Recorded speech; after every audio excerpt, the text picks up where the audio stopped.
the thing is, I don't know why it does, but every time I remove a comment, I guess every time the state that you make it or that state, the order that variables are stored in that table is scrambled. Like, it's different every time. It's just super annoying. I need to put around that. Probably if that would be an like sort. Yeah. Yep. It's like that part. I don't.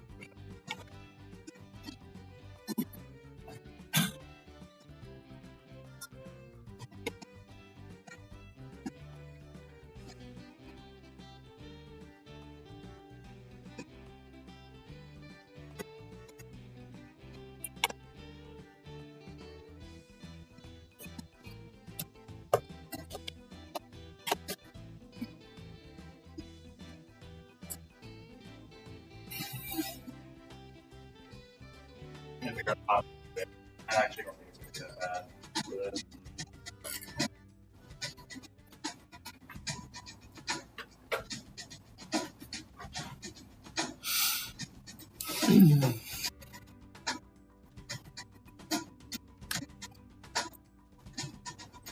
You're going to have a lot of things to talk about next Wednesday. Yeah. Well, I'm getting, I think Cameron wants to come. Yeah. So it was like me and Nicholas working on the end over the summer. Like we're done. I mean, I'm the only one working on the grant still. People are there. The hard part is figuring out how to use like 5 minutes. That's like, I have so much, I guess I could break it up and do a presentation, but you can always show things off while you're answering questions. I want to hopefully be in a state where I feel like I mean, I can use it, but I want to get in a place by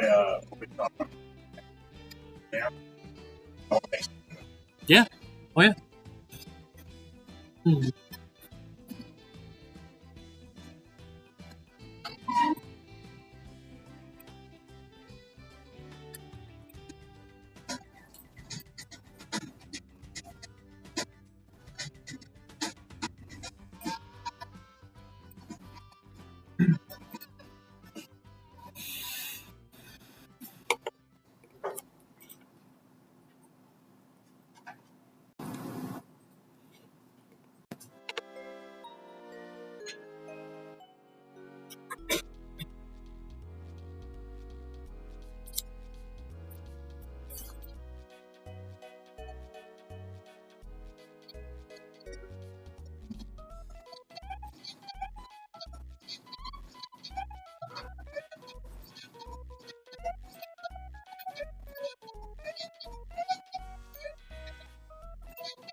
next semester.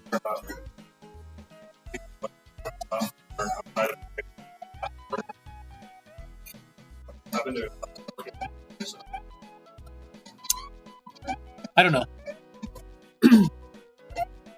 I'd have to think about it.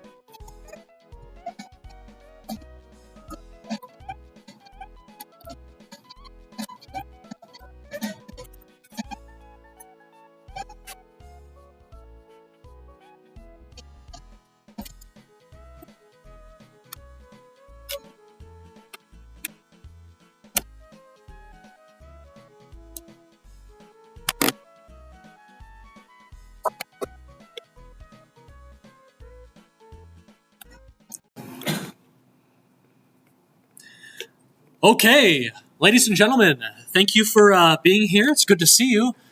You are midway through the final week of your Project 1 Gold, okay? This is the final week of your project. You've got, what, about 5 days remaining before it is due, okay? How many of you have started working on your custom object and custom interaction? Okay, good, good. If you haven't gotten to it yet, you've still got time, right? Remember, you're also responsible for fixing up and adding all the other features from previous weeks if you've missed any, okay? But you will want to get to those P1 gold objects and those interactions that you want to do, okay? Actually, while we're on the topic, I'd like to show you some final P1 gold custom objects and interactions from a previous semester, okay? Remember, these interactions, ideally, they have some sort of connection to what your experience as a CSE student is actually like. And so, this first one is quite funny. It is about hygiene by Ting Lu and Sijia Chen. Have you ever heard it said that, like, North Campus is a bit smelly? CSE, Beister Building, right? It's a little bit of a joke, but a pretty funny and persistent one, especially on the U of M subreddit and other places. And this leads into that joke, okay? Let's take a look at what the team implemented.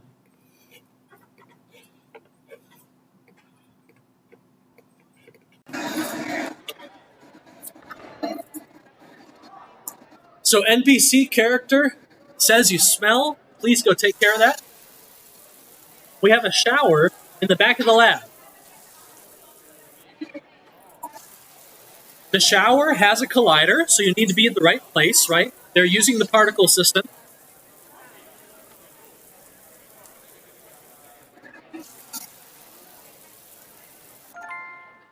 Okay.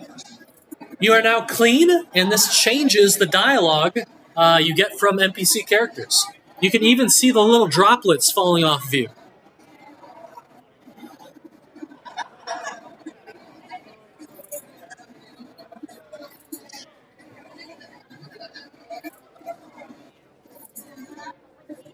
The NPC gives you a fish for whatever reason. You can give the fish to the cat NPC, and the cat will give you an internship. It looks like an internship at Facebook. So there you go. That's all it takes to get an internship these days, I guess. All right. So, pretty cool stuff. A very good interaction, scored very well. It has a lot of custom logic. It has some custom collision stuff going on. The team investigated the particle system. I believe it's called Niagara in Unreal. That's something we don't actually cover. And so it's very cool that they were able to do that. And they integrated all of this with dialogue of the characters. Okay, so pretty cool stuff. I've got another one. This one by Nicholas Way and Taya Hajratawala. This is a simulation of the bell tower. You can see the team actually went above and beyond and created a bigger portion of campus than we even asked them to. Let's take a look.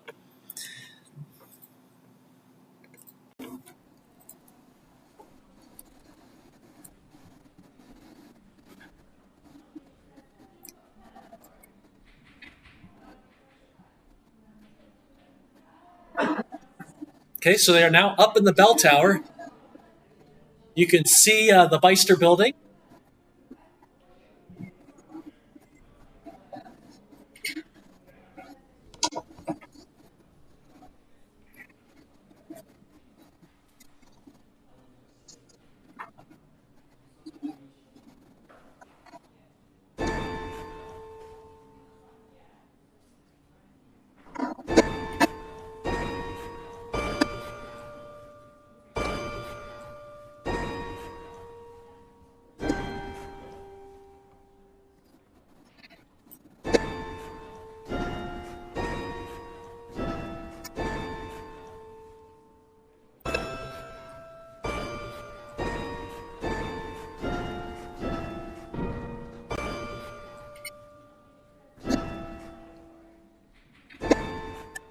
Pretty cool stuff. I don't think there are too many secrets. I wonder if something happens if you play a certain song.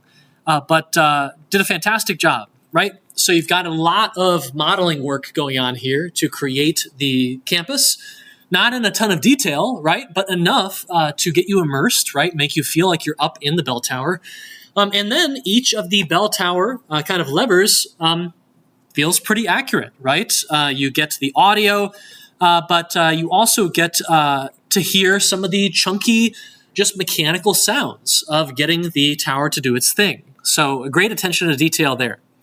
Has anyone ever heard of the backrooms? So the backrooms, a creepypasta, right? A spooky meme that is basically a dimension you can slip into anywhere, anytime, if something goes wrong or if you're just unlucky. And so the team, Arnav Momene and Andrew Hutchinson said, well, what if you slipped into the backrooms while you were in the Beister building? What would that be like? So you can see this weird little glitch on the wall, and if you are unfortunate enough to interact with it, well,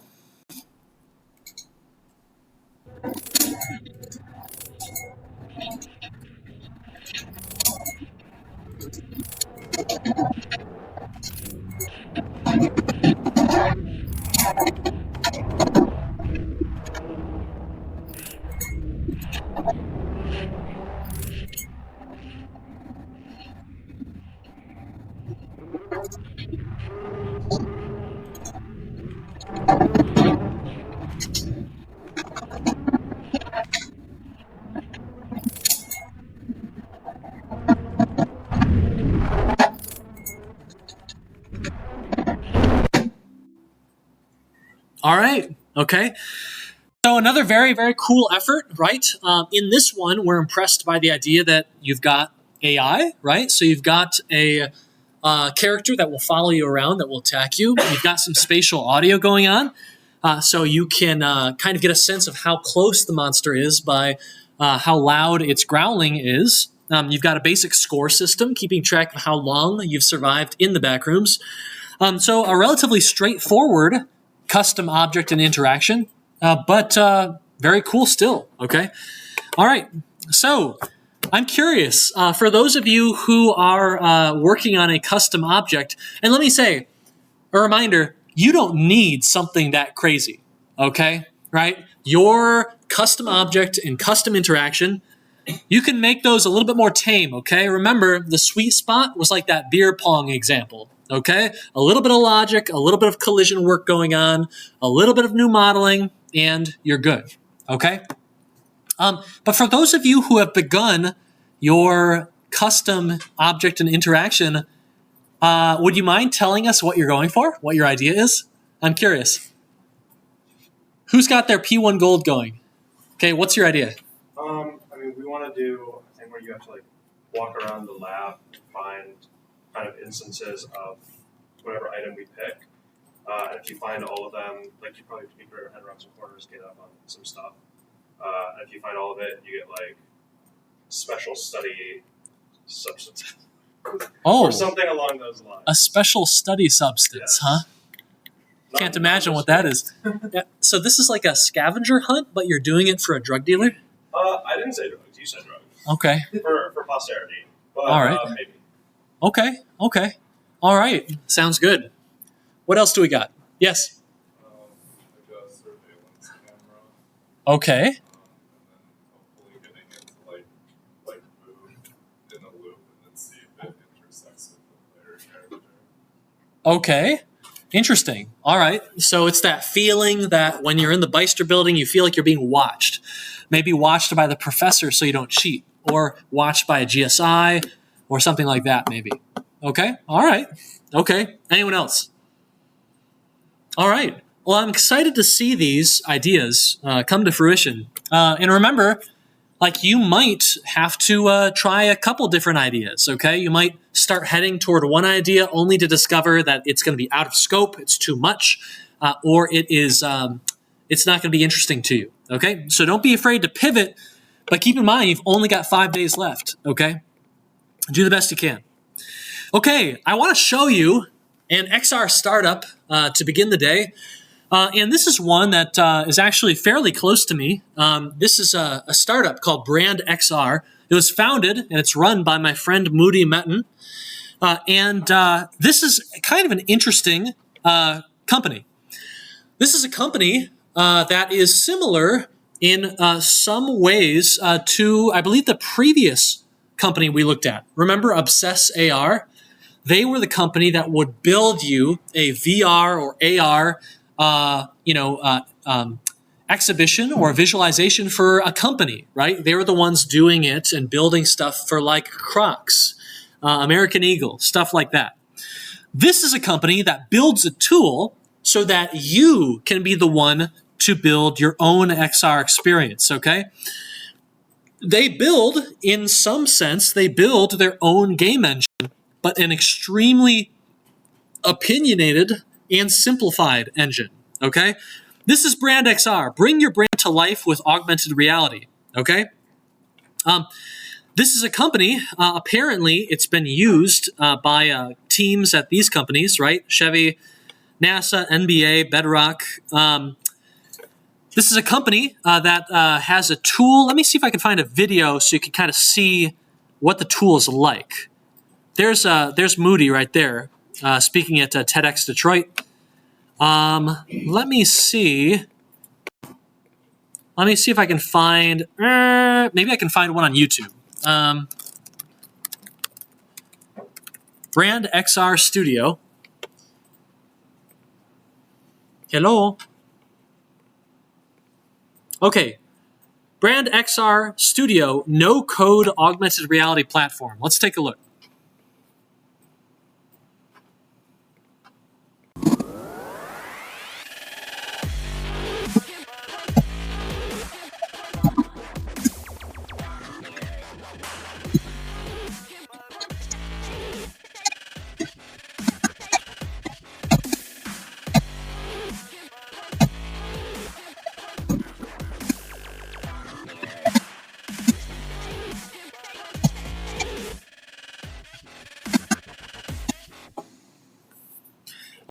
So not super detailed. Let me see if I can find a video that's slightly longer. Brand XR Studio, first time user experience. Let's take a look.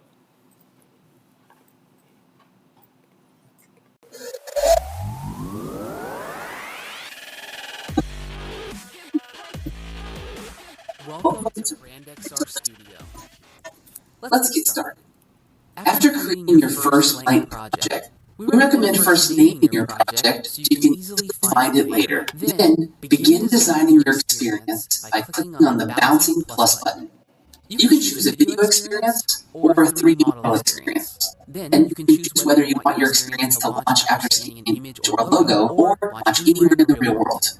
Every Brand XR AR project starts with this branded cube. In order to add your own 3D content, click on Click to Change. This will open the 3D model database window, where you can access any 3D models currently in your library, or you can click on Sketch tab to download models from the public realm.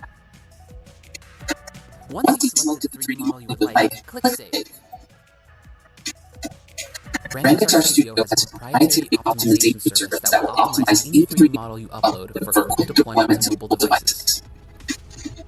In the upper right-hand menu of the Brand XR Studio, you will see buttons that will allow you to publish, share, test, and view metrics. Before publishing, let's click on Test. This will launch your Brand XR experience in a new window. This landing page can be customized by going back to the Brand XR Studio and clicking on Settings. You can customize the title, the description, the image, and the background color. Now, ready to publish. Once published, you can click on the Share button to get a copyable short link and a QR code. The Brand XR QR code allows you to easily scan and launch your new XR experience right in your browser without opening any additional applications on your phone. Now you're ready to share with the world.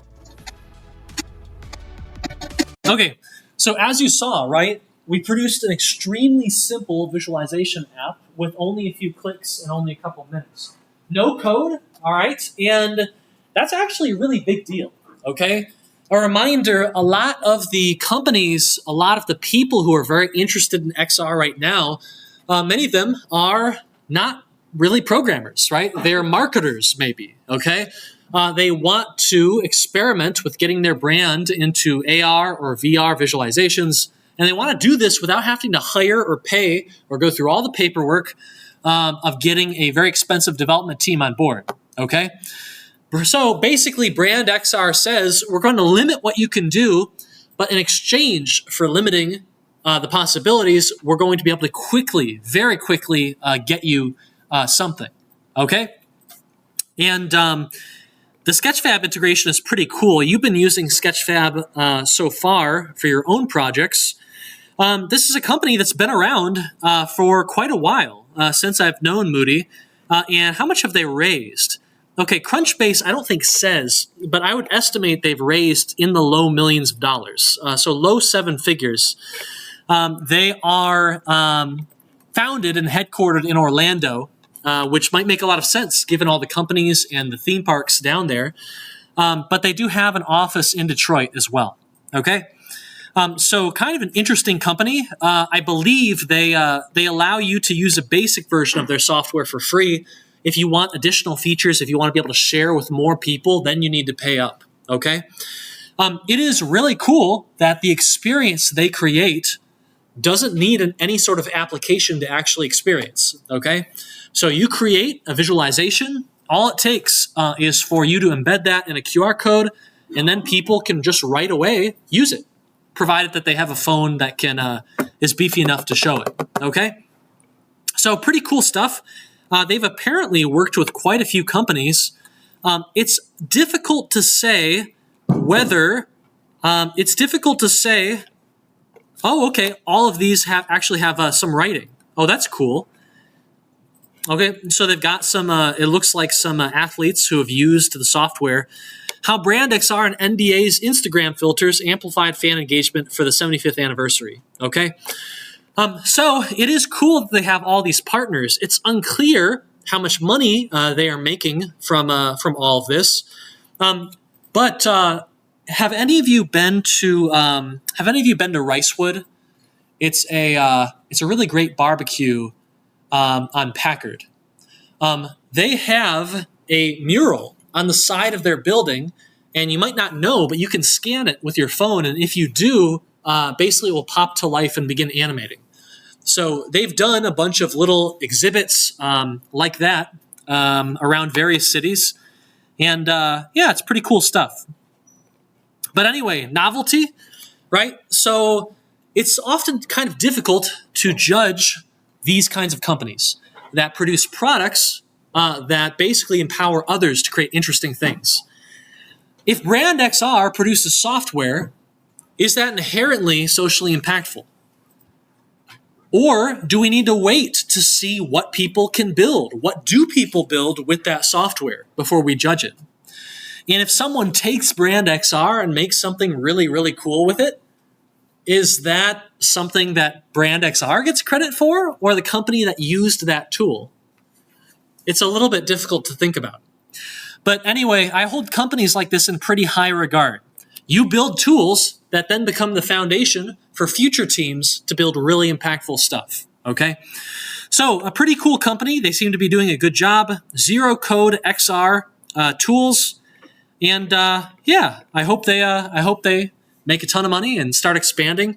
They have hired a few of my students, I believe, from this course in the past. So pretty grateful. Okay. So let's.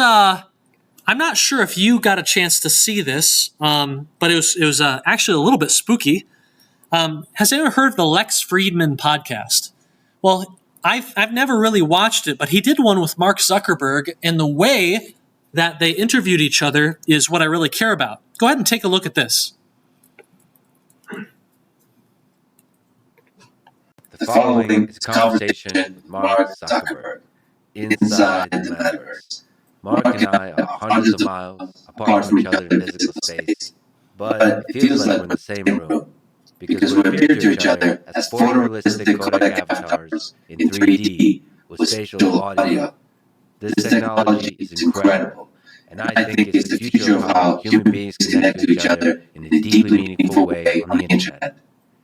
These avatars can capture many of the nuances of facial expressions that we humans use to communicate emotion to each other. Now, I just need to work on upgrading my emotion expressing capabilities of the underlying human. This is the Let's Dream and podcast. And now, dear friends, here's Mark Zuckerberg.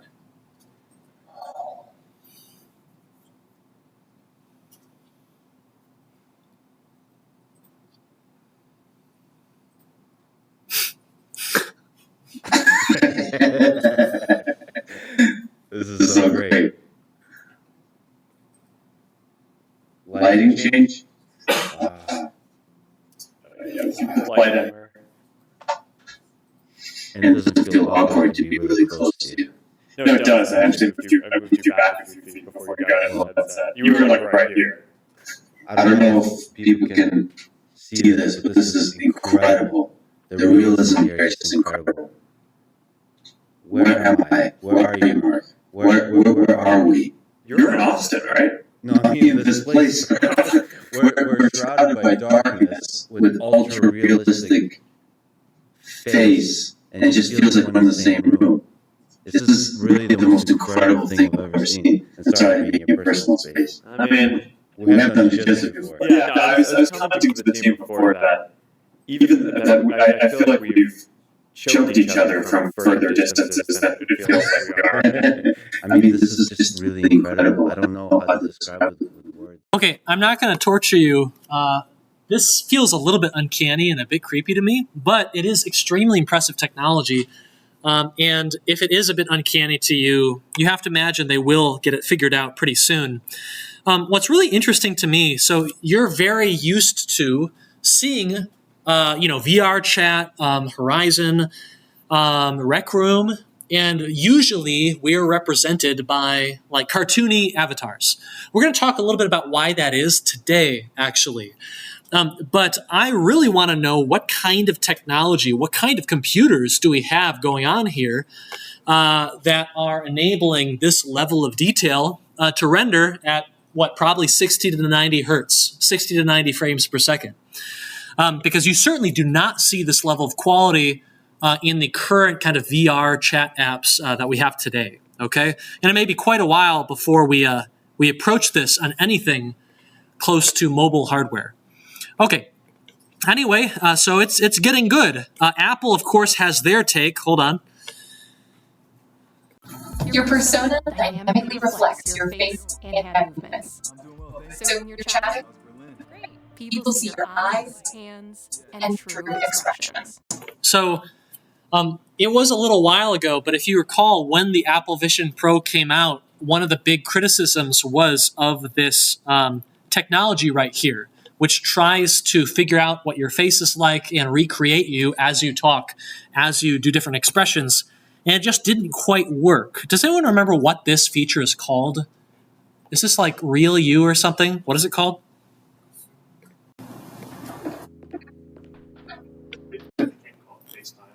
Yeah, let's see. Apple Vision Pro Weird Faces. Super weird. Yeah, not great. Not great. Yeah, okay. Anyway, yes, so the companies and teams are very actively trying to figure out how to recreate us in a more realistic way, okay? A quick note, Roblox, I believe, had a recruiting event yesterday. However, the head recruiter of Roblox just emailed me and said, let me see, yes, that their main recruiting event is actually happening next week with Michigan Hackers, next week, Wednesday, okay? So 7 days from now. And I highly encourage you to take your resume, take your portfolios, and visit if you can. It happens at the same time as IGDA Ann Arbor, so I won't be there. But Roblox, I have a database of all the companies that have taken my students in the past, and Roblox has taken the most by far. They take a lot of our students from these courses, and so I encourage you to give it a shot, okay? Apply if you can. It's apparently a great place to work, and we got a lot of Wolverines from 494, 440, and 498 there right now. So, and if you want their contact info, you want to say hi, you want to ask them questions about what working at Roblox is like, send me an email, okay? I can very quickly get that information for you. All right. Okay, so augmented reality has a lot of interesting utility, but maybe none more so than for pranksters, okay? If you want to, show people things that don't exist, if you want to give them an interesting, unexpected time, Pepsi actually did that. I'm going to show you, I think, a bus stop in New York where one of the windows on the bus stop has been replaced with a video screen, unbeknownst to the people sitting in there. And this gives us a lot of a big opportunity to really mess with people. So let's take a look at how it went.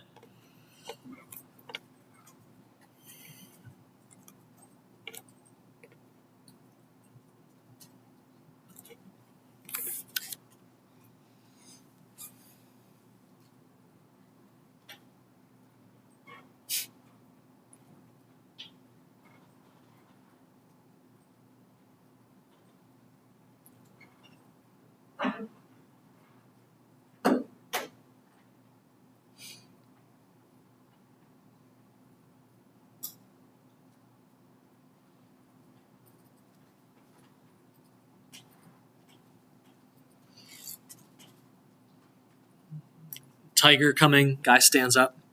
So pretty spooky stuff, but I want you to know that we can actually go much more hardcore, okay? So I don't remember exactly where in China this is, but a fairly famous path up a mountain has a glass walkway, well, I'm just going to show this to you, okay?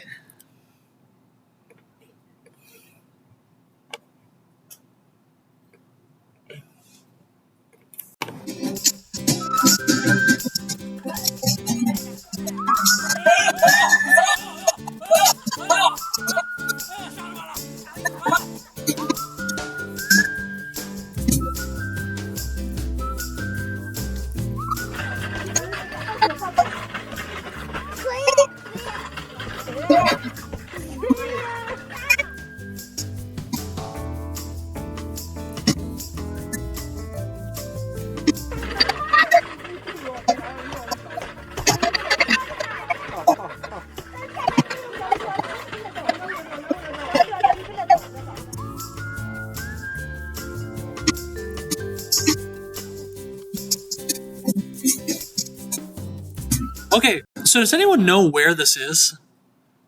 Any idea? No? Okay, I have to figure it out. This seems absolutely devious, right? And as you can see from the first little video, if you're not expecting this, then any hint that it could be cracking, right? The visuals, but also the audio. Oh, it's in a Handan. The visuals, the audio, right? If you're already nervous, then you are in prime position to be pranked very hard by this. I'm just nervous that you could get people who are so scared that they hop into the air or even over the railing, or they hit someone nearby them as they struggle to get off the glass. But super, super fun, if a bit mean, maybe. And just a taste of what augmented reality could have in store for all of the pranksters out there. Okay? So today, what I want to do, we're basically done with Project 1. And we're going to start thinking pretty soon about AR, making that switch from VR to AR, making that switch from Unreal Engine to Unity. Okay? We're going to start thinking about that a lot next week, because if you look next week, what do you have to work on? Basically nothing. Next week is your break week, okay? Between projects, you'll get a break. On Monday, we'll be doing another film. Which film? Do you remember? Tron. That's right. Yep, we'll be doing Tron on Monday, very likely. And then on Wednesday, we'll start talking a bit more about Unity. We'll be talking about Pokemon Go, and we'll be talking about AR. But today, I'd really like to kind of finish up the topic of VR, okay? This class has a lot to cover, and we can't go super deep on VR or AR, but I want to talk a little bit more about the inner workings of virtual reality. How does it work? How do modern headsets work? What are important points of differentiation on those headsets? And what are some of the problems that VR headsets currently face and the problems that they've kind of fixed in the past? Because it's been a bit of a rocky road for VR and for a lot of these headsets, okay? As many of you know. So we'll probably end a little bit early today, but with the time that we've got, I want to talk a little bit more about what's going on inside of those headsets in front of you, okay? So let's talk about VR hardware and inner workings. This is one of those spaces that has received a ton of investment and a ton of advancement in the last decade, okay? All right, so the key to VR and how it works at all, right, creating a fake sense of depth is through the technique of stereoscopy, okay? And we talked a little bit about that, I think, during our first lecture, okay? The basic idea here is that you have two eyes as a human being, okay? You've got two eyes, 1, 2. I want to do an experiment with you, okay? I want you to find something that is pretty close to you, okay? Yeah, just a few feet away, all right? I want you to stare at it, okay? Find an object, it's pretty close, stare at it, and then I want you to look at it with only one eye at a time, and then switch, okay? Switch to the other eye. Watch what the object does. That object that is really close by, what does it seem to do as you move from eye to eye? Yeah, the object that you've been looking at seems to warp a little bit, okay? It moves actually a pretty noticeable amount. So you're looking at a water bottle, and when you're looking at it one eye, it'll appear at one location. When you switch to the other, it will seem to hop, like this, okay? All right. And this is a huge hint as to what's going on and why we have two eyes, all right? We have two eyes, which means that each eye takes in data that is slightly different, okay? It's mostly the same, but slightly different. Now, one thing that's really interesting, go ahead and do this experiment again, but instead of looking at an object that's nearby you, look at something that's further away. I'm looking at the fire alarm way on the other side of the room. Look at something that's further away and do the same exercise. As you switch from eye to eye, the object appears to move, but slightly differently, right?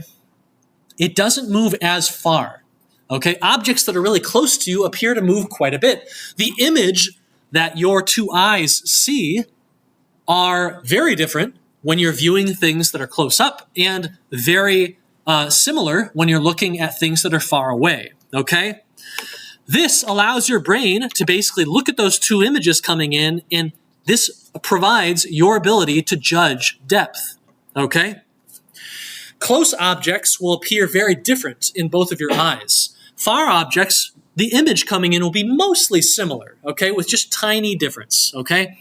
This is a binocular cue, okay? It's something you get from having both eyes. And this is how devices like the old ViewMaster provide you with this depth effect, okay? They have images that they present to each eye, but the images are slightly different, okay? And the difference provides the depth of the object. This isn't really possible for traditional 2D video games on a normal screen, okay? We can kind of fake it, but that one screen will only be able to show one image to both eyes, okay? Both eyes will see the screen that's in front of you. We really can't change that very effectively, okay? Now, I'd like a volunteer. I need someone to come up and try something for me. Any takers? Don't worry.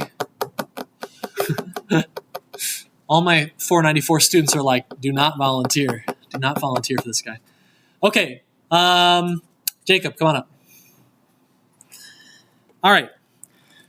So again, depth is really important to us. When you are playing catch, the fact that you have two eyes, that both eyes see a slightly different image, as the ball heads toward your face, you get a sense that the ball is coming closer to you.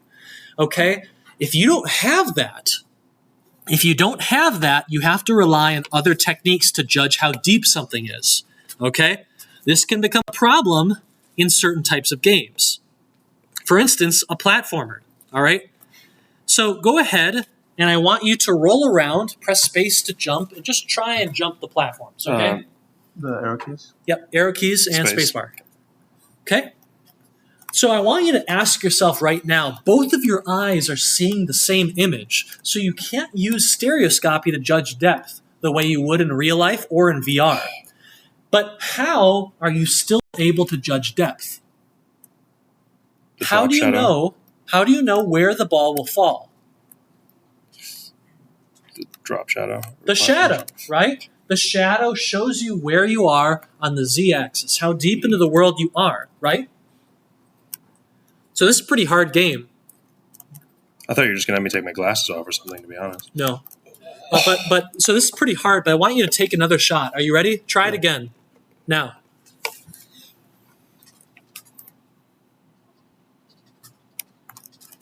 Oh, gosh. Ooh, almost. Right? Without the shadows, your ability to kind of judge where you're going to come down is compromised, okay? Those shadows really do help you understand when you're above certain platforms, okay? Thank you.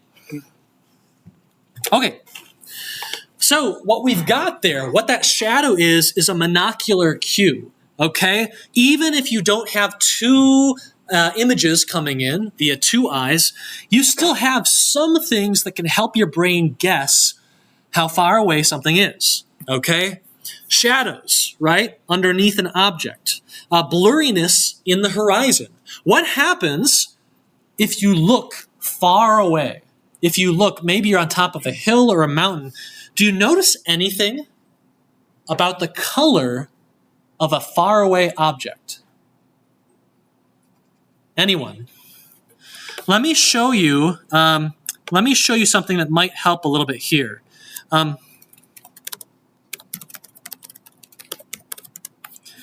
I'm going to show you a game called Owlboy, which is a 2D game, but it's going to feel very deep, okay?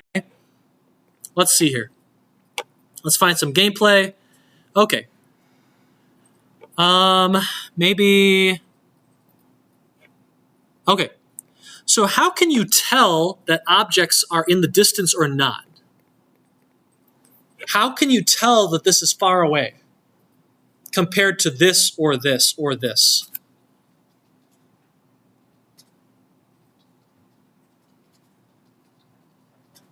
Yes? The color is Yes, exactly. If you go up onto a hill or a mountain and you look far into the distance, and I'm talking miles, you'll notice that everything takes on a faded color, okay? This is little bits of the atmosphere scattering the photons, okay, as they head toward your eye. The further away something is, the more those photons get scattered, and the more faded, the more hazy that object will appear, okay? And so that's another monocular cue.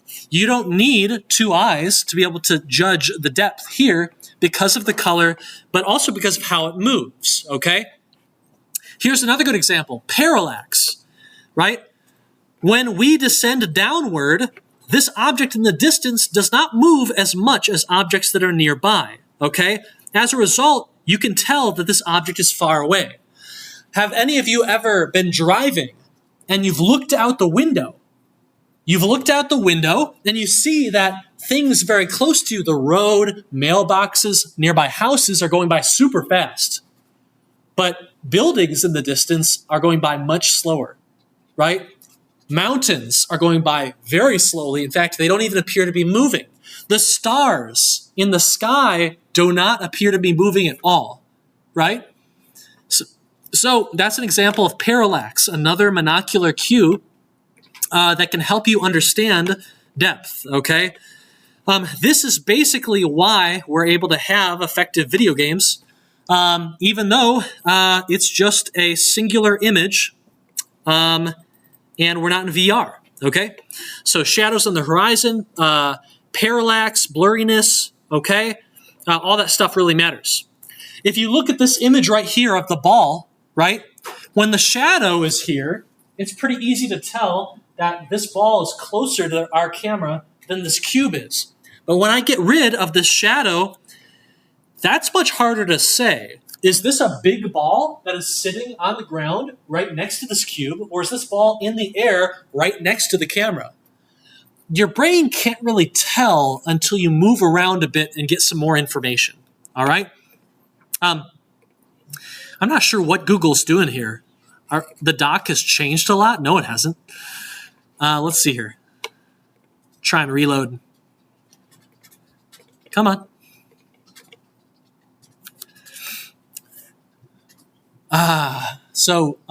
Interestingly, so I went and taught in China, in Shanghai, over the summer. Fantastic place. I really love going there. One tough thing is that the internet, in particular Google services, often don't work very well. The interesting thing, though, is that often they don't work well here either. You do get used to it.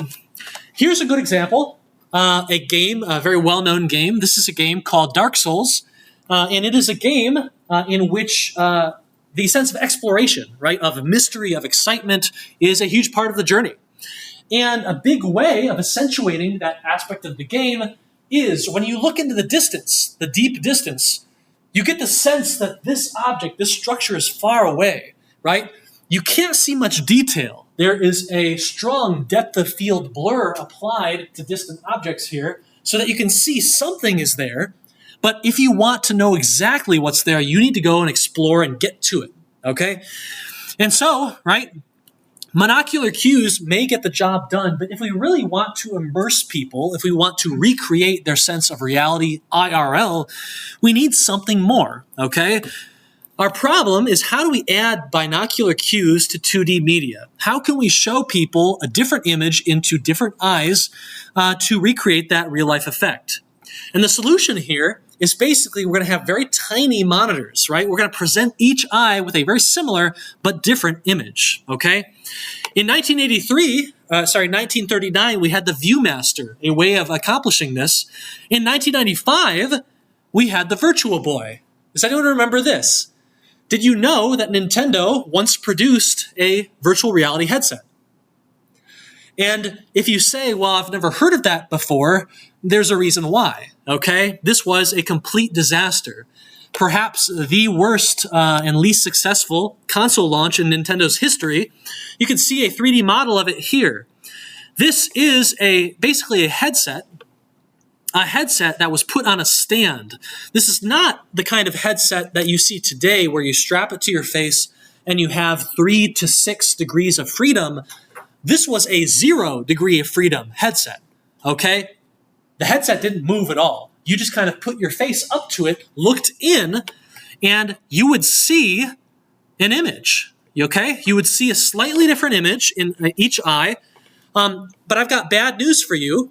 The image that you could see was 1 bit, and the bit was not a white pixel, it was red. So you had this really basic red scale image to the point where Nintendo actually sent warnings with the console. If you are like under the age of 12, you should not play it for more than about 30 minutes at a time, or you might suffer permanent vision damage. Okay? Now that's typically not what you're looking for when you're going to buy a console for your kid, right? So it was a total disaster, and Nintendo has not really tried VR since. Yeah, they did some stuff with Labo, but it's been a half-hearted attempt from them ever since. In 2013, the latest wave of VR really got its start. Okay, do you know what this is right here? What is it? A very famous name. This is the Oculus Rift Development Kit 1. Okay, and you can see, right, it clearly shows its age. It's a very bulky headset. It's very big. It has a very strange kind of cabling system right here that you have to manage. But it was the first, I would say, of our modern wave of headsets, okay? Released in 2013, it had a 1280 by 800 resolution screen, okay? Now this is significantly less clarity and resolution than the screens in front of you right now, okay? And typically when we're in VR, we want as high a resolution as we can get because those tiny little monitors are so close to your eyes, okay? The result was that this headset, and I don't think any of you got to try it, did you? I got to try it. Oh goodness, this was not a great headset. Okay, not great. Okay, it was just good enough to give you that taste of what was to come. But the screen was blurry, okay? The screen door effect became very, very famous. Basically, this is what it was like to look into a virtual reality about 10 years ago, okay? You could kind of make things out, but you could also see every individual pixel on the screen. It looked like you were looking at the world through a screen door. And it was very, very unpleasant. Later, monitors would improve the resolution for each eye up to 4K, which dramatically improved things, right? You can't see a screen door when you look at all these Vision Pro headsets, right? The refresh rate for this first device was 60 hertz, which is good enough for a typical video game, a traditional video game, but it's not really good enough to immerse you in VR. 60 hertz, 60 frames per second, tends to cause a lot of motion sickness to the point where your headsets, the Vision Pros, the Meta Quest Pros in front of you, I believe those go at about 90 hertz, okay? So, yeah, not good enough to prevent motion sickness, and goodness, motion sickness was a huge issue in that day. There were no external sensors at all on this headset. And what that means is that the headset itself did not know if you were moving and translating through 3D space. The only thing it knew, because I believe it had a gyro on it, is it knew if you rotated your head. That's it. So in most games, most apps, you were positioned and stuck in the same place. The only thing you could do is kind of look around, all right? And that's it. If you moved around, like walked, you would get sick almost instantly, okay? As your body moved, and you could feel that, but your vision would tell you you didn't move, right? That mismatch tells your brain that you might have been poisoned and then you want to throw up, okay? So it had a gyrometer, and it did not have any onboard computing. It required a gaming-grade machine, okay? How expensive is a gaming-grade computer these days? You want to play some of the most beautiful modern titles out there? How much money are you going to be spending? Quite a lot. Probably upwards of $1,000, okay? And this kind of gets towards some of the problems that early VR had, okay? Really, really cool stuff, very immersive, but you're going to get sick, and you're going to need a lot of money, okay? A lot of it. You're going to need a lot of weird hardware, too, okay? It was very inconvenient. You had nasty cables everywhere. It was very unpleasant, okay? The Dev Kit 1 would be updated about a year later, okay, 2014, with the DK2, and this is one that was very popular. They bumped up the resolution of the display, which was fantastic, really mitigated the screen door effect. They bumped up the frame rate to 75 hertz, and they introduced external sensors, okay, for outside-in tracking. Let me show you what that looked like. You used to have cameras like this that you would set on your monitor. You'd put it nearby. You might even take let me see here. You might even take the device, you might put it on the ceiling, right? Did any of you wonder what these things were, right? When you're doing your first few assignments, you're looking up here. Oh, are those sensors? They are, okay? In fact, you can see the Vis Studio staff put in so much effort that they actually put poles coming down from the ceiling so that they could get the camera kind of suspended in midair. Those external sensors, actually, they're not for these headsets, all right? They're not for these headsets. They're for old headsets that used to be here. For whatever reason, we just didn't take them down. I'm not sure why. HTC Vive headsets, they were, okay? The idea here and how it worked was that these devices, these headsets, would actually emit, I believe, infrared lights, okay? The headsets themselves often have a strange shape. In fact, this headset emits some lights that you can't see, but that the cameras can see, okay? Now, why would you want to do this? Well, if you can see these lights, okay, and you can track them, how these lights move give you a very good sense of how the object is moving. Whether it's rotating or translating through 3D space, 6 degrees of motion can be determined through this. Take a look at this. This is really cool.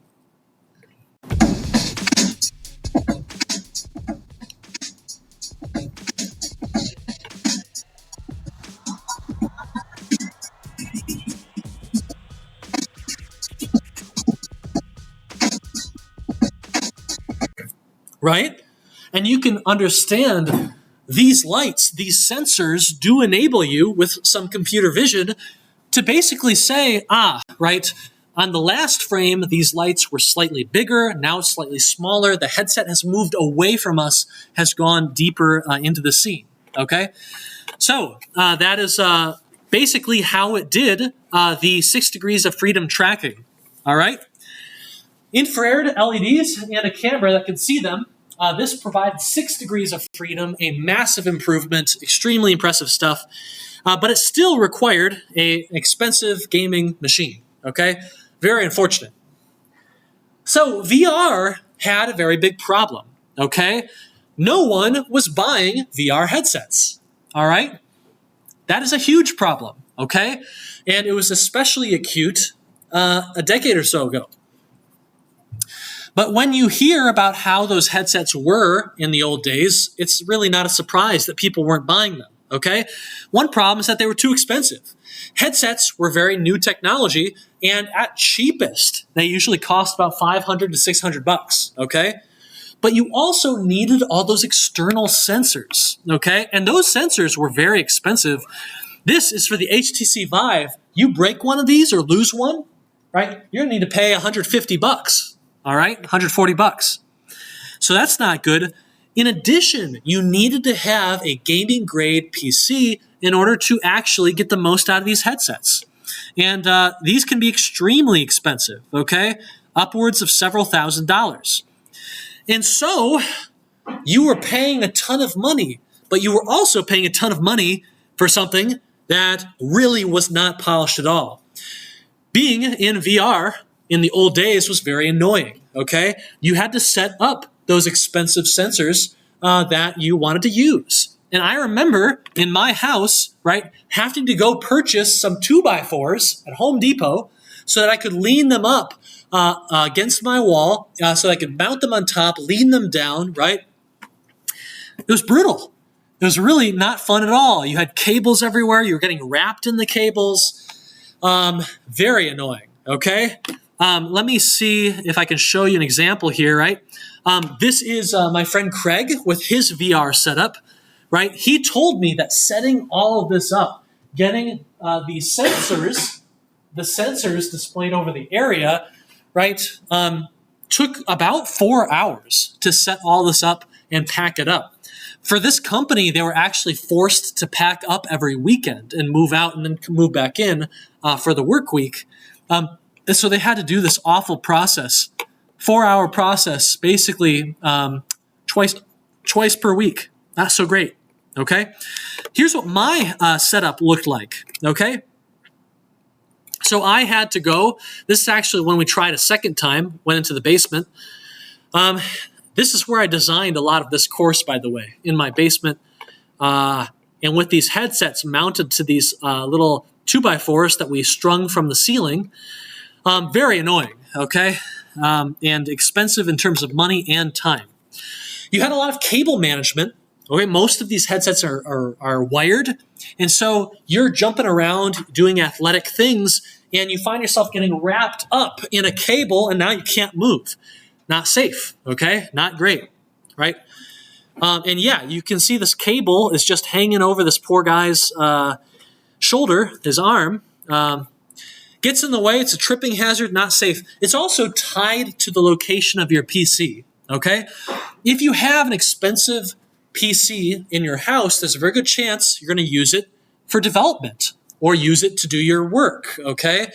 So you have to put all this nasty stuff, mainly for recreation, right in there into your office space, which might be full of books and tables and chairs and other stuff, right? So there are a lot of problems that early VR had. Fortunately, the years would solve most of these, okay? Most of them. In terms of the cable management, right, we would pretty quickly start to see VR headsets adopt wireless modes of communication with the computer, okay? This thing is gigantic and kind of hideous. It's also extremely expensive. But HTC did come out with a wireless adapter for their Vive headset, okay? It was super, super expensive. Vive Pro, I think it might have been called. In terms of these external sensors, right? Why do we have to have these nasty external sensors everywhere? Are they necessary? Well, maybe, maybe not, okay? This is the Oculus Quest, okay? Soon to be called the Meta Quest. You've got Meta Quest Pros in front of you. And this is the Vive Cosmos. And do you notice anything about their exteriors? What are these? Yeah. Yeah, they're cameras, and you can kind of tell. They're kind of glossy, right? They look like lenses, and my goodness, there are a lot of them, all right? These cameras ask a question. How do you, as a human being, know where in 3D space you are? Now, in the past, we had these sensors, right? These sensors hanging from the ceiling. These sensors would look down and would tell you, hey, you are over there. Why? Because I can see you over there. But that's not how humans work, right? I don't need one of you to tell me, hey, Austin, you're standing at the front of the room. I can see you at the front of the room. No, I can tell. I know that I'm at the front of the room. How do I know this? How do you know you're in the Viz Studio?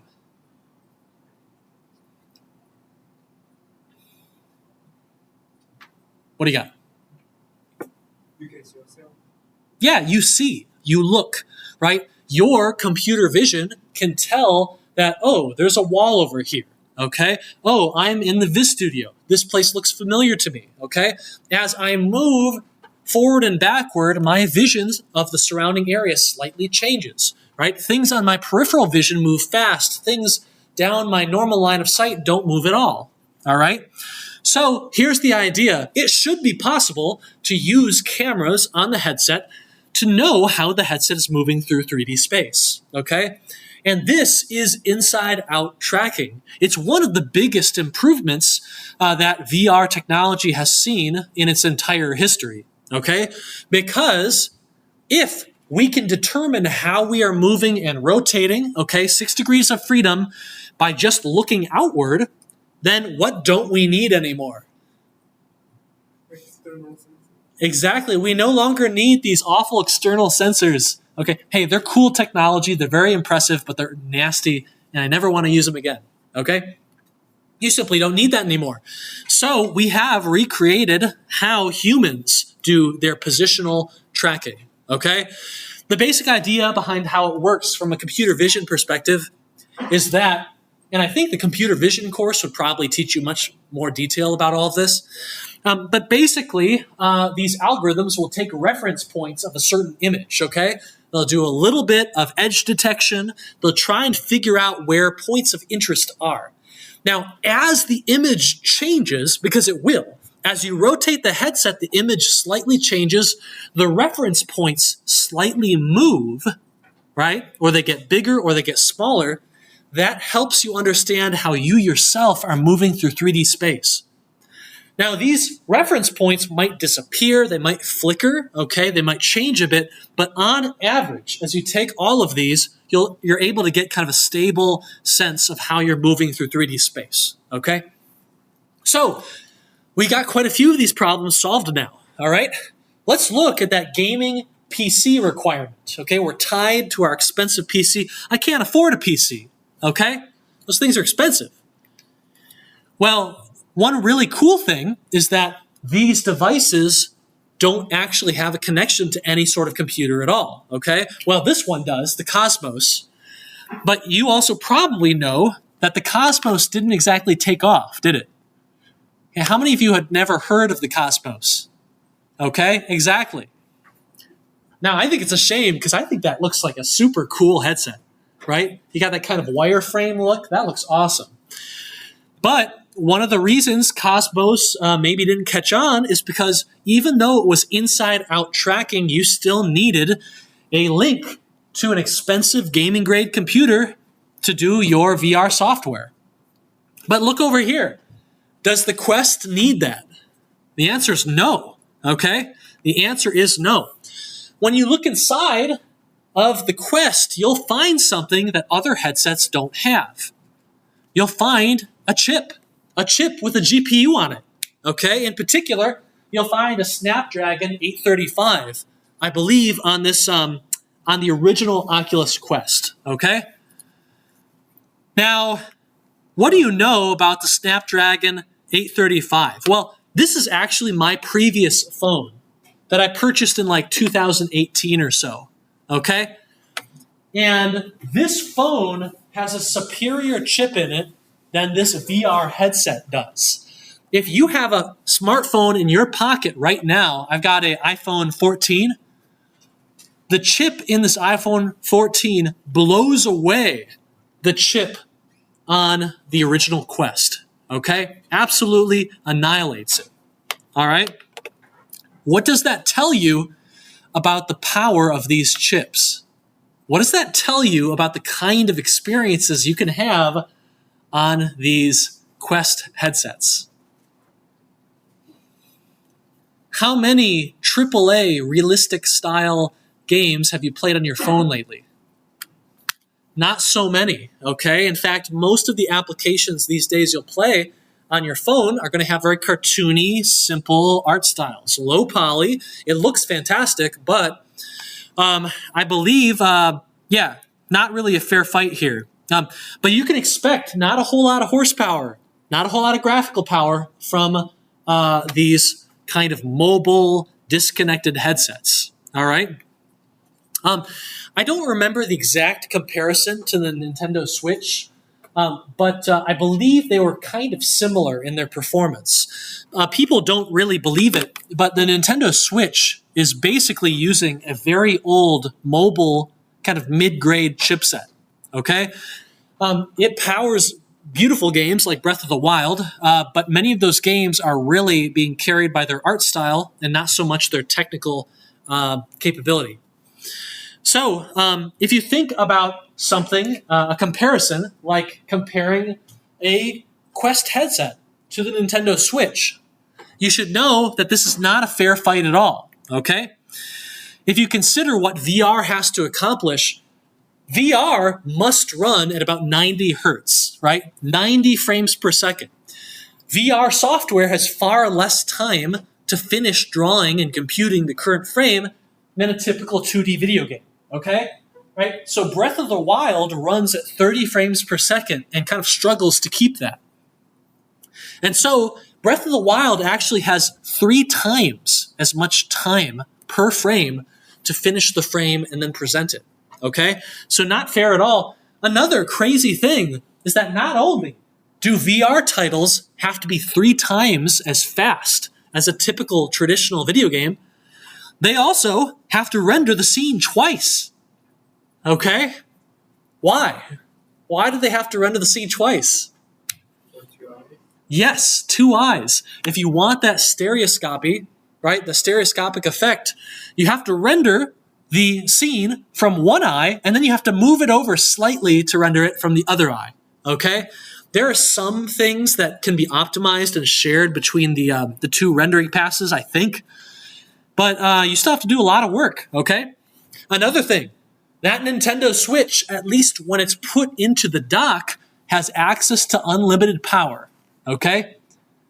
But the VR, right, these portable, disconnected inside-out headsets, they got a battery, okay? You remember how long the HoloLens ran? It was funny, the HoloLens at the beginning of the semester, when any of you would put it on, right, you'd take it off like 5 minutes later, and it'd be down one more bar on the battery list, okay? So HoloLens and the Oculus Quest devices, they chew through battery pretty quickly, okay? So, yeah, that makes things even tougher, right? What is the result of all of this? The takeaway here is that software made for VR is going to be extremely limited in its graphical abilities, okay? That's why when we saw the Lex Friedman podcast over there, I was so curious, like, they can't be using any sort of Meta Quest, right? They almost certainly are using headsets Meta Quest, Quest Pro, but connected to a gaming grade PC, where it has access to all the energy it needs, and it has access to the GPU computation as well, okay? So this is why you end up with a lot of scenes that don't look so great, okay? This is an image from Rec Room, right? You tend to see a lot of art styles that are very cartoony, very simple, okay? Low poly, so there are fewer vertices to deal with. This is, I believe, the Oculus Store page, the front page that I took a while ago. If you look at this, right, you'll see that even the realistic art styles that show up, like Bone Lab, right, this is a semi-realistic art style, but it's still very smooth, very shiny, not a lot of detail, okay? We'll look at this game, right? Another game that has a little bit more detail maybe, but not a ton. This one is kind of an anime-style game, so very flat textures, okay, very cartoony. Dance Central, right, very stylized, cartoony characters. This one is cheating. It's using 3D video, okay? And Jurassic Park, even Jurassic Park has gone to kind of a cel-shaded art style to ensure that it can run and run at a good frame rate, okay? When Legend of Zelda Breath of the Wild dips its frame rate from 30 frames per second to 20, it's not a big deal, is it? As long as it goes back up pretty quickly, not a huge deal. If Jurassic Park VR dips its frame rate from 90 frames per second to 30, is that a big deal? Yes, you're going to puke, okay? Virtual reality, especially the virtual reality that's happening on these lovely, really convenient, disconnected, inside-out devices, is a brutal place to be programming, okay? You have to be very, very careful with how you program and how efficient you're being. You need to make a lot of very early decisions on things like art style so that you can set the expectation that, yes, we're going to be low poly. Yes, user, please deal with it. That is not to say that low poly isn't effective, okay? A lot of very famous and very successful games are low poly, and it can look absolutely fantastic, okay, when you've got strong art direction. For instance, in here. There are realistic and gritty and super detailed games out there, right? Very high fidelity. Games like Half-Life Alyx. Have you played it? Any of you? I think I might have requested at some point that the Viz Studio team put Half-Life Alyx on these machines so we could play it, but I don't know if they ever did. Right? These are extremely realistic games, absolutely beautiful, but right, you're not going to play them disconnected from a gaming-grade computer. I'm sorry, you have to have access to that expensive GPU, okay? And right, GTX 1060 at minimum. And so that is simply the situation, all right? And until mobile processors and mobile graphics capabilities improve, this is where we're going to be stuck, okay? Right, there we go, okay? You need a $900 GPU if you want to play Half-Life Alyx, okay, at minimum spec. Brutal. But this is to say that the improvements in mobile processors, right? I'm talking CPU and GPU, have both allowed these kind of really convenient, really cheap headsets to take off, okay? When we look at this last item here, right, headsets being expensive, right, expensive to buy, it turned out this was mainly just a matter of time. Anyone remember the Google Cardboard? the initial adopters and pioneers in VR knew that they had some big problems. Number one, the problem we already know. VR is super expensive, okay? We need to make it cheaper somehow. But how did they decide to do it? Well, they decided to go and accomplish that like this, right? So VR is expensive, but VR is also the kind of thing you cannot advertise through normal means, right? You won't understand VR until you actually put the headset on, and that makes marketing really tough. So to solve both problems, Google came up with the Google Cardboard, okay? And if you don't remember this, this was basically a kit that you could buy, a really cheap kit. This cost, I think, about $40, okay? Not expensive. And you can see here that actually it comes with no onboard processor. It just comes with some cardboard and some lenses, and your phone gets kind of duct taped to the back of this box, okay? And your phone is what provides the experience, okay? It provides the processor. It alters the screen on the phone, right, to create that stereoscopic effect through both of the lenses. And this is how a lot of people experienced VR for the first time, okay?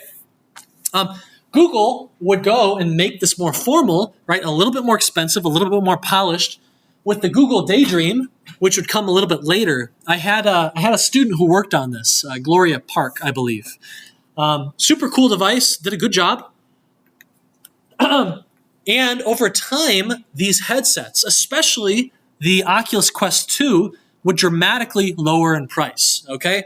There was a period where you could purchase the Quest 2, a pretty good headset, for $300, okay? And this made it one of the most popular devices for that holiday. However, Meta might have been subsidizing the cost for us just to get the headset out there, because they actually bumped up the price, I think, to $399 after, I think, a few months, maybe a year selling it at $299, okay? I think since it's gone back down when the Meta Quest 3 came out. But, yeah, go figure, right? So headsets have gotten a lot cheaper. You no longer need an expensive computer, right? You can buy them for just a couple $100. They are basically mobile devices with some unique lenses put on them and some unique software in them, okay? And so many of these problems have been solved, okay? And it's not too bad a progress for a decade, okay? There are rays of hope when it comes to VR and hardware sales and the spread of VR. Mr. Zuckerberg's notion that we're going to be doing everything in VR within a few years may be a bit optimistic. But there have been some pretty impressive headlines that we've seen in the last couple of years. VR headsets have been doing better than they have before. And in particular, around the holidays, the Quest line has done very, very well, okay? Good holiday season, blah, blah, blah, blah, blah. One of the more telling things that I saw was around the holidays, the Oculus app, which you actually use to get the headset up and running, was more used than YouTube and TikTok, okay? So absolutely top of the charts. That's a pretty good sign, okay? Now, hopefully they can keep this going, all right? Apple has come out with their spatial computer, okay, their rival to the Quest series. Anecdotally, how would you say that went? Anyone? How many of you are using it every day? How many of you have one? How many of you have used one? None of you have used one? I haven't used it yet. So that goes to say that maybe Apple will want to move fast and get the Vision Normal out soon, hopefully at less than $1,000 if they can manage it. These MetaQuest Pro headsets are, I think, $1,500 or so. The MetaQuest 3s, which are very impressive headsets, I think are about $500. Is that right? Get that right? Hold on a second. MetaQuest 3. Strap. Okay, actually, it's about $650, okay? Yeah, so not super cheap. Oh, okay, here's $500 at Best Buy, okay? So pretty impressive how the price has come down. We'll have to see if Apple follows suit. There's a reason they add the Pro to the end of this line. They know they're going to have to come up with a version that is cheaper if they want people to get in here and start using it. Okay? So, there are reasons to be optimistic about the future of VR. A lot of its problems have been knocked down. But will it be able to solve its remaining problems before people lose interest in the current wave of VR? What would you say its current problems are? Does anyone have any annoyances with VR that keep them from wanting to wear it all day? Yeah. I think price is a problem. They're too bulky. Yep. And there aren't any like killer apps beyond games, and even that, it's just Beat Saber and Super Hot, really. Yeah. Okay, so you said a few. Still too expensive, right? We got to get that down. Okay? It's bulky, right? You know, like I wear glasses like it's nothing every day, right? You know why? Because I barely feel them on my face anymore. Okay? At the start, the first time you put on glasses, it's a bit weird, but it's a light, it feels comfy, it's awesome, and it's got a killer app. What is the killer app of my glasses? Being able to see. Being able to see, okay, and not stumble around. Okay? Pretty good. Can we ever get to that point in VR? Okay? Yeah, I don't know. I think the answer is yes, but it's going to take some new tech to do it. Okay? Any other issues with current VR? Any more problems that we'll need to knock down in the next decade? Yes? With the battery, if you're using it for anything other than fun, it's like if you were to use it for working or coding or something, you'd want it to be able to last at least 4 hours or something like that. Yeah, absolutely. I would like it to be like my Apple Watch, okay? Like I find it annoying that I have to charge this every night, okay? But at least it lasts the entire day. So can we get it to be 12 to 18 hours of battery life? Ouch, right? That might be tough. Might be tough, okay? What's the battery life of my current headset?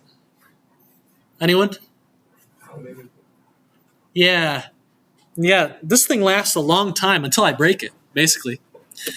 So, right, VR headsets have a ways to go. They still have some very difficult problems. A lot of the low-hanging fruit in VR hardware has been picked, okay? And now it's time to address the really hard problems. And hopefully we'll be able to do that, okay? I'm going to show you later on in the course some extremely appealing and very important uses for AR. In particular, if you have certain disabilities, okay? In fact, one I'm going to show you pretty soon. You might not want to wear a headset right now, but what if you were deaf? And the only way you were ever going to be able to talk to someone and communicate is if you wear a slim VR headset that transcribes the words as someone says them to you. Little subtitles for you. Would you wear the headset if it was the only way you could talk to people? I think the answer gets much closer to yes, doesn't it? And so we're going to talk a little bit more about that, right? If you have unique problems, if you have unique constraints, and these bulky, inconvenient technologies can help you lift it, well, you might be willing to put up with a lot of stuff that I'm not willing to, or that you're not willing to, okay? So, anyway, we'll talk more about that later, okay? All right, does anyone have any questions on the topic of VR hardware, VR history? Not the deepest talk, okay? For that, we might need to invite someone from Meta to come down and give a talk. But yeah, hope you enjoyed, okay? These are very impressive devices, and it's been really fun watching them evolve over time, because I think I was very lucky. I was there, I got in on DK2, okay? And the quality of hardware, the quality of software, the experience is so much better in these headsets than what it used to be. But even in those early days, when the experience was awful, inconvenient, the battery life was terrible, the visuals were nasty, you wanted to puke after every session, even then, for some people, VR was special and it was worth it, okay? Even then. So, anyway, I hope you enjoy your VR experiences as much as those early adopters did. Thank goodness for them. So often when a new technology comes out, your market is so limited because until you've gotten a lot of these kind of rough edges polished off, you're only going to have that small crowd, okay?